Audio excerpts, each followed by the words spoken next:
La inclusión educativa es un derecho, la empatía hacia el otro es un valor que la hace realidad. Este es el espacio de la Unidad para la Inclusión Educativa y Atención a la Diversidad. Comenzamos.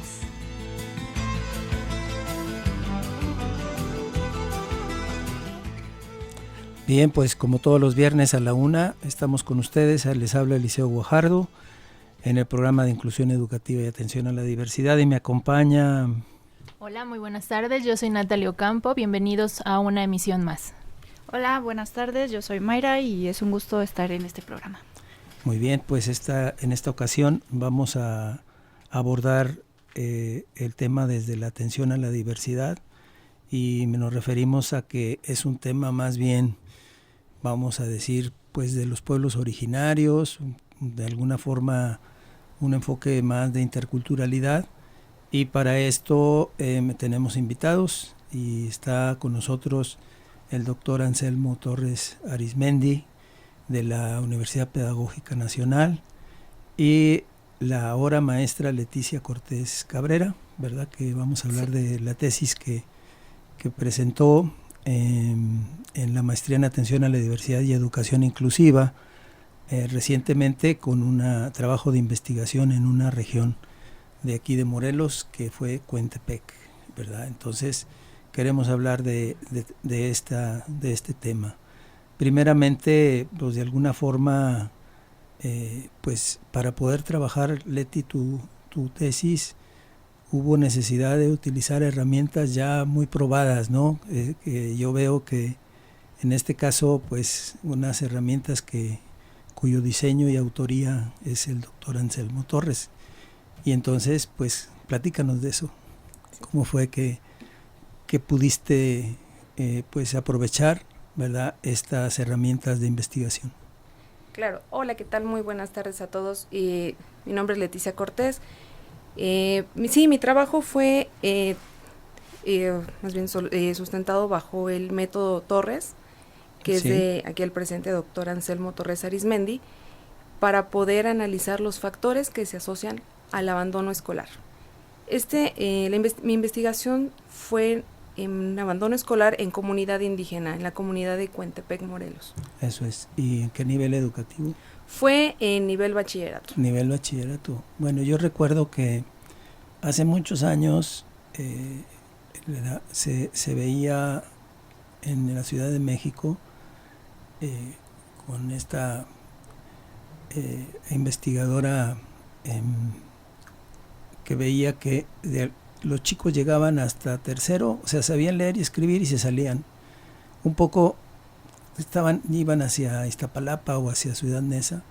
Bertelli era la que investigaba eso y decían de alguna manera los papás, pues si ya sabe leer y escribir, ya que está haciendo en la escuela, está perdiendo el tiempo. Y era más una idea, diríamos, idiosincrática que se tenía, que se pierde el tiempo en la escuela, que se va, así ya saben lo que se necesita, y era como si el currículum para ellos llegaba a tercero, y más que una especie de, pues la típica deserción que a veces se presenta. Entonces aquí, pues llama la atención que, bueno, estamos hablando de una distancia en el tiempo, que es que en esta población sí están en nivel bachillerato, ¿no? Sí, claro, aquí quieren culminar sus estudios de nivel bachillerato, sin embargo existen factores que impiden que ellos puedan terminar. Como bien decía Bertelli, ya no nada más es para ellos ahorita una visión de la escuela como se tenía anteriormente en Cuentepec, de que el joven, bueno, el niño o la niña aprenda a hacer cuentas, a leer y escribir y abandonar sus estudios. Para ponerse a trabajar a la familia. Exactamente, sí, y incorporarse al negocio familiar, sí, ¿no? de la misma comunidad. Entonces, ahorita ellos quieren terminar sus estudios, sin embargo, lo interesante de aquí de Cuentepec es que se tiene el espacio social, es decir, los papás quieren apoyar a sus hijos a que terminen, sin embargo, no cuentan con una infraestructura. Entonces estamos hablando aquí que es una escuela sin escuela. Eso es. Y bueno, en este caso, doctor Anselmo, usted elaboró estos materiales, pero por ejemplo, yo recuerdo, porque así fue como nos conocimos, que tenía un comparativo del estado de Nuevo León, Morelos y Guerrero. Bueno, Así es. Yo estaba en Guerrero y ahí fue cuando lo conocí. Pero el trabajo que conoce de Leti, porque pues también estuvo en el comité tutorial Sí. y estuvo asesorando bastante de cerca, y bueno, pues con los materiales que se diseñaron, que son de autoría propia del doctor, en este caso, ¿qué nos aportó nuevo que no sabíamos del estudio que usted hizo pues hace algunos años? Yo creo que una de las innovaciones que está presentando el proyecto de la maestra Cortes, la hoy maestra Cortes, además quiero hacer un paréntesis para felicitarla por el proyecto y también por una decisión importante de cerrar un ciclo académico, ¿no? Gracias. Y también felicitar a la universidad por ese tipo de programas tan interesantes en la Facultad de Comunicación Humana y también por, como ya es tradición de la universidad, por ir a las comunidades a trabajar. Sí, porque fue ir a campo directo, sí. Pues no sé cuánto tiempo estuviste por allá, pero... La maestra fue, tuvo una inmersión completa en el campo, platicó con la gente, incluso este detalle de haber puesto seudónimos a los participantes a la manera de conservar el anonimato. Ella puso seudónimos con los nombres de las calles. De las calles, así es. En fin, tuvo detalles muy interesantes en este estudio.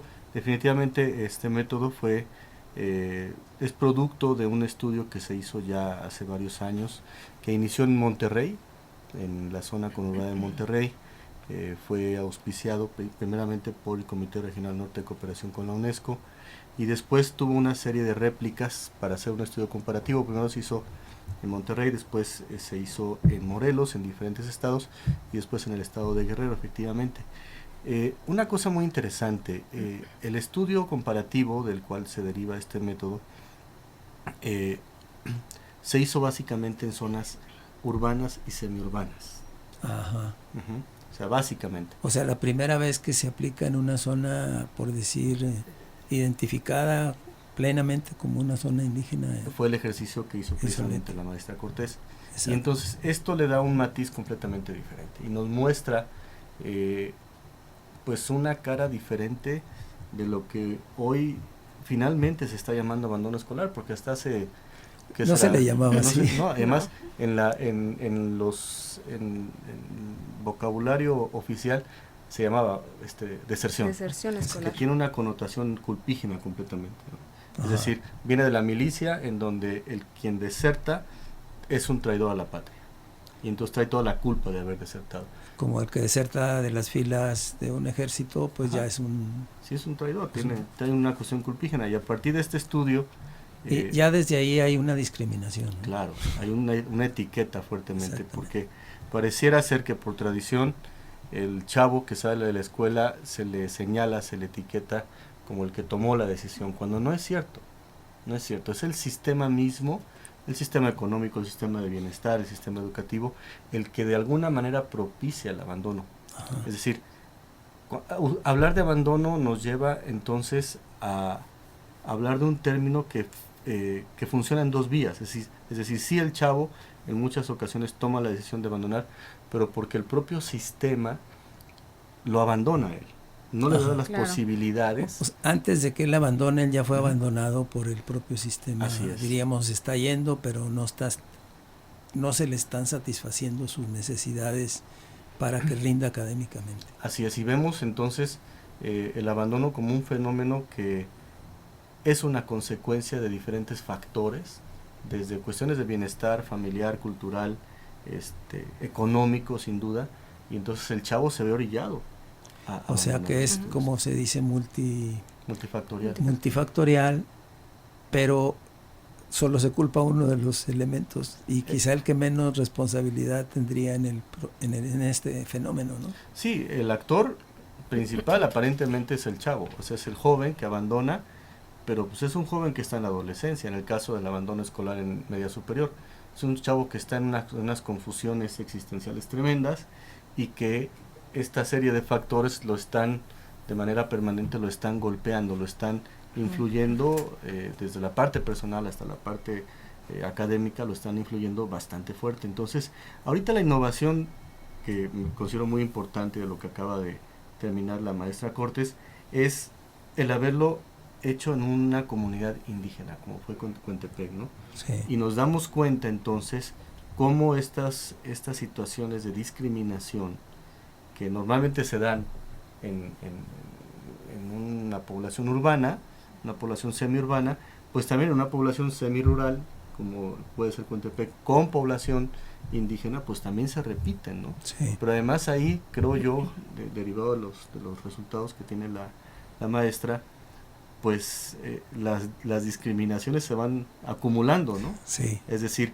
cómo la escuela, en un contexto indígena, semirural, no genera las condiciones necesarias para la retención de los estudiantes. Ajá. Es decir, este término que nos dijo Leticia la semana pasada en su examen profesional, de decir, es una escuela sin escuela. Es muy, digamos, ilustra plenamente. Plenamente. O sea, es una escuela que no genera las condiciones para retener al actor principal. Obvio. Por lo que se debe la escuela. Exacto. Por el estudiante. Exacto. En este caso, ¿la población es bilingüe? ¿Se seleccionó que fuera...? Sí, uno de los criterios de selección fue que fueran bilingües, es decir, hablantes del náhuatl y del español. Ajá. Y justamente también en el estudio arroja que ellos aprenden español por la necesidad de comunicar con el otro. Ajá. Contepec es un poblado en términos de escasez en comunidad, donde no se da abastecimiento, el cultivo, la ganadería para poder tener el sustento en sus familias. Esto los lleva a buscar un trabajo asalariado. El momento que ellos salen de la comunidad y tienen que comunicar con el otro es donde empieza la castellanización. Sí. Y también, el hablar en español también es una necesidad para en la escuela. Porque es en español. Exactamente, porque la política educativa no manda una adaptación, un apoyo para ellos con personal que tenga la facilidad de náhuatl y poder comunicarles, ¿no? Entonces, ellos como comunidad se tienen que adaptar al sistema educativo. Entonces, aquí justamente por eso el título de la investigación es Abandono Escolar, ¿no? Sí. Que y los actores involucrados en este abandono son dos. No únicamente son factores socioculturales, sino que también factores del sistema político educativo. Eso es. Pero bueno, yo me imagino que al ingresar ahí al trabajo de campo, pues no fue tan sencillo. Me refiero a que la confianza que te tendrían que tener para pues ofrecerte la información, no sé, como que no cualquiera llega y puede preguntar y ya le dice, ¿no? Yo no sé cómo estuvo ahí la situación. Sí, fue toda una aventura, la verdad, y le agradezco muchísimo a la comunidad su participación. Cuando llego a la comunidad, la gente empieza a observarme. Uh-huh. Yo iba con esta idealización de investigadora, Sí. hacer la participación, el trabajo de campo como observadora, y pues salí observada, ¿no? Entonces Sí. me empiezo a presentar, empiezo a conocerlos. Pues tenías más ojos para ver. Sí, claro, totalmente. Y justamente ya cuando empiezo a recolectar los datos, se acerca una señora y atrás de ella venían dos varones. Ajá. Y me pregunta muy molesta, muy enojada, fue así de, ¿tú qué haces aquí? ¿Quién eres? Como una interpelación total. Exactamente, sí. Cuando me pregunta, ¿quién eres? Exigiendo una identidad que yo le dé a conocer, le muestro mi credencial de la Universidad del Estado y le comento, le platiqué que yo estaba estudiando la maestría en atención a la diversidad de educación inclusiva en la UAM. Cuando yo digo UAM, me sorprendió tanto porque se sonrió la señora. Ese enojo que tenía cambió inmediatamente y me dijo, UAM, sí, muy bien, gracias, pásele. Ese gracias a mí me dio con la impresión de gracias por mirarnos. Ya. Gracias por venir, respetar la cultura y queremos saber qué está pasando. Eso es. Pues es una, para buena noticia, yo creo a mucha gente le sucede, ¿verdad? Sí. Que van a tantos lugares del estado y si la universidad sí le abren las puertas, ¿no? Tienen una buena imagen de la universidad. Sí, bastante. Sí. Y me gustaría con los resultados ahorita encontrados, pues regresarle a la comunidad, ¿no? O sea, también tener ese agradecimiento con ellos. Exacto. Por ese acobijo. Otra de las situaciones fue que se hicieron 30 encuestas y de esas 30 encuestas se ocuparon 8 jóvenes para poder hacer entrevistas a profundidad, es decir, a través de su discurso, saber qué está pasando, ¿no? ¿Qué los lleva a este abandono? Y como ya lo había comentado hace un momento el doctor Anselmo, esta codificación de estas 8 personas fue con el nombre de las calles de Coentepec. Para guardar la identidad, pero además respetando también la cultura. Claro, al mismo tiempo, con nombres totalmente. de náhuatl. Vamos a ir a nuestro corte que tenemos en este programa y vamos a seguir ahí donde te quedaste y no se vayan. Vamos a seguir con este tema de Coentepec y la interculturalidad. Trayectoria académica y sensibilización. Una pausa y regresamos.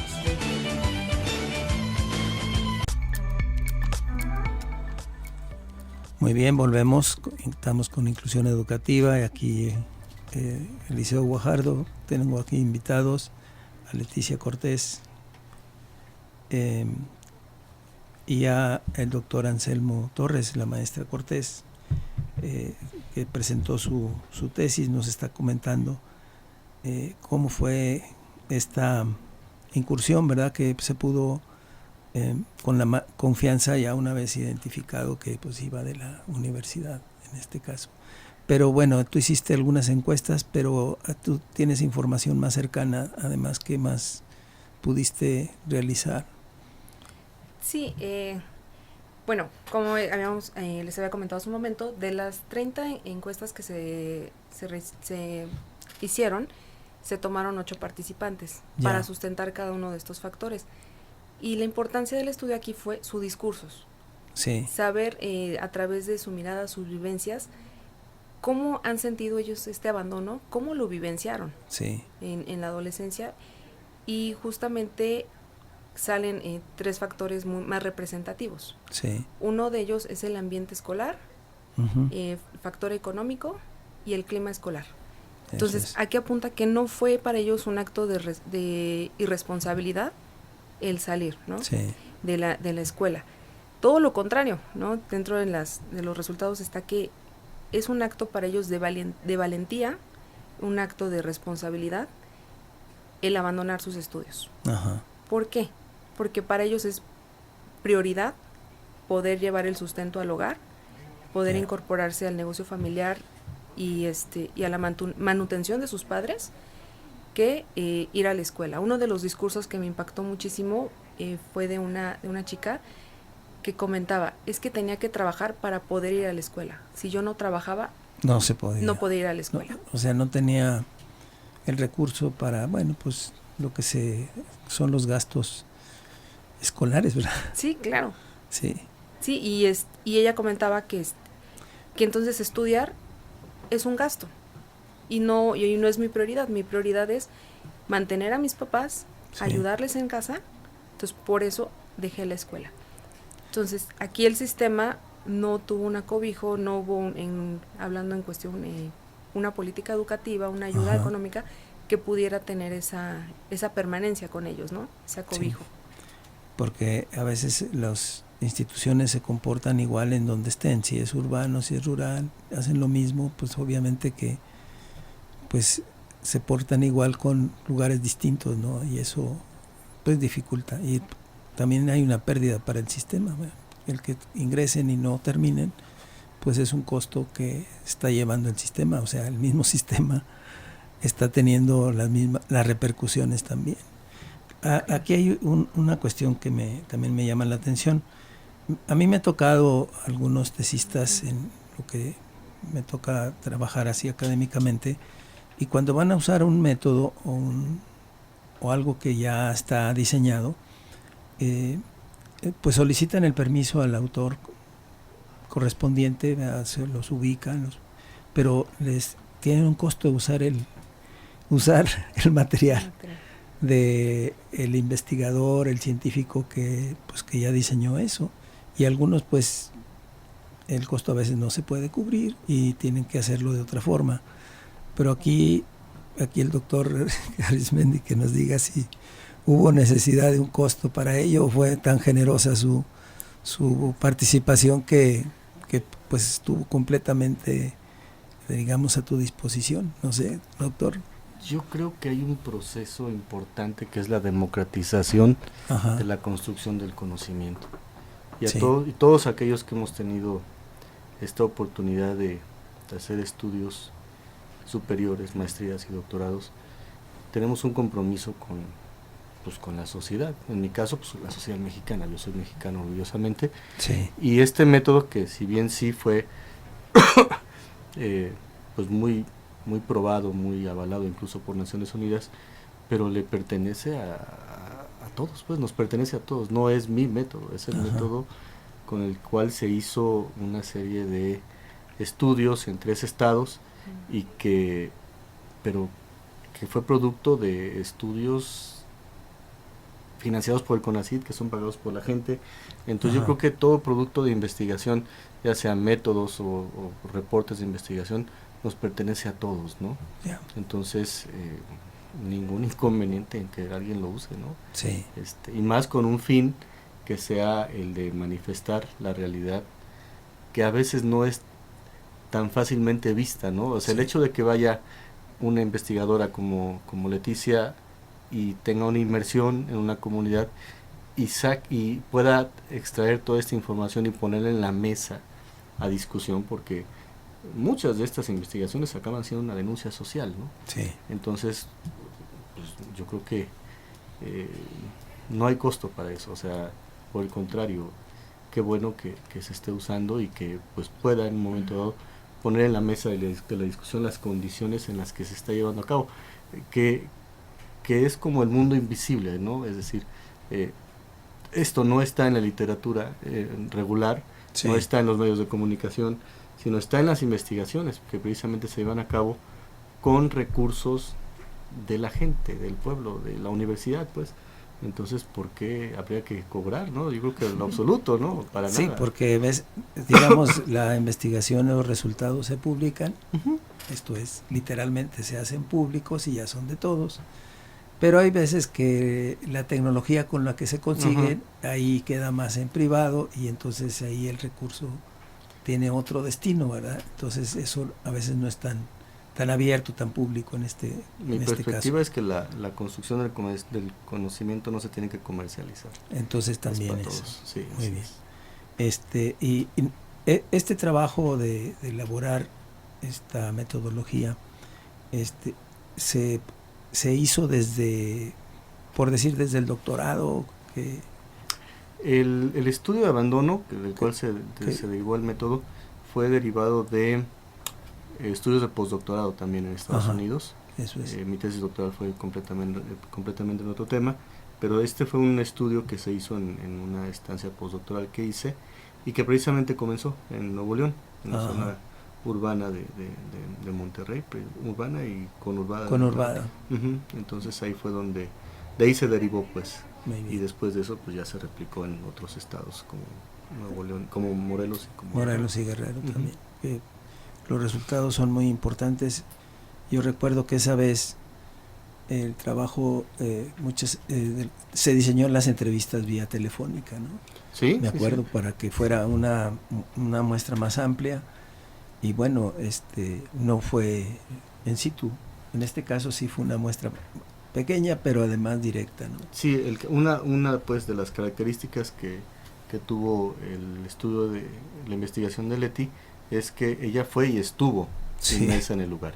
O sea, el proyecto inicial, el de los 3 estados, fue macro. Fue macro, sí. El de ella fue en un ámbito más micro, pero con mucha más profundidad, con una población muy específica y que bueno da una panorámica diferente, y además con este plus que tiene esta investigación de que se trató de una comunidad completamente indígena, ¿no? Sí. Que le da un matiz completamente diferente, ¿no? Muy bien. Y estos resultados, pienso, aparte de que se puedan compartir con la comunidad, maestra Leti, también con el sistema medio superior al que corresponde la escuela media superior de estos chicos, ¿no? No sé qué subsistema no es, porque nosotros no tenemos preparatoria en Cuentepec. Era de un sistema de la SEP, ¿no?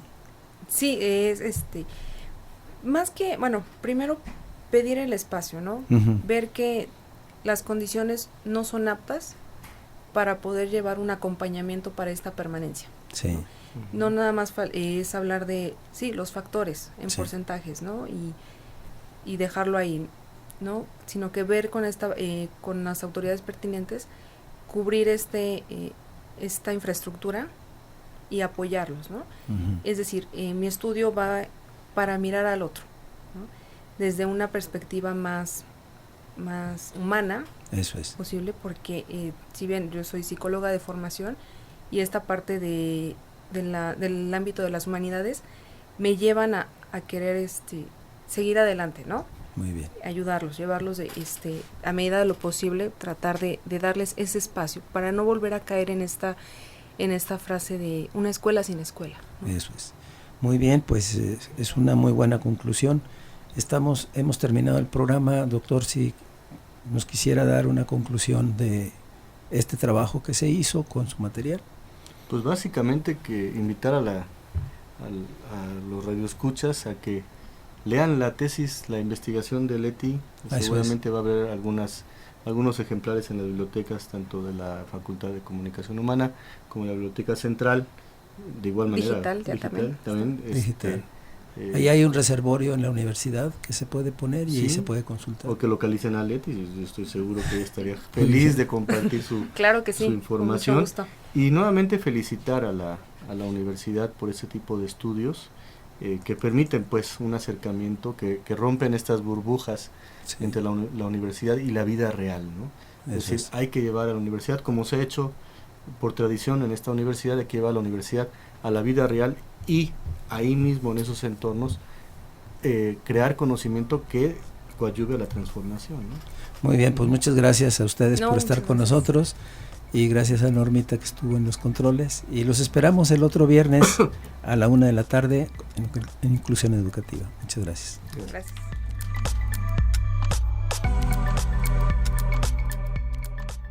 La inclusión educativa es un derecho.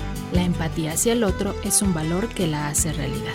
Este es el espacio de la Unidad para la Inclusión Educativa y Atención a la Diversidad. Escúchanos el próximo viernes a la 1:00 p.m.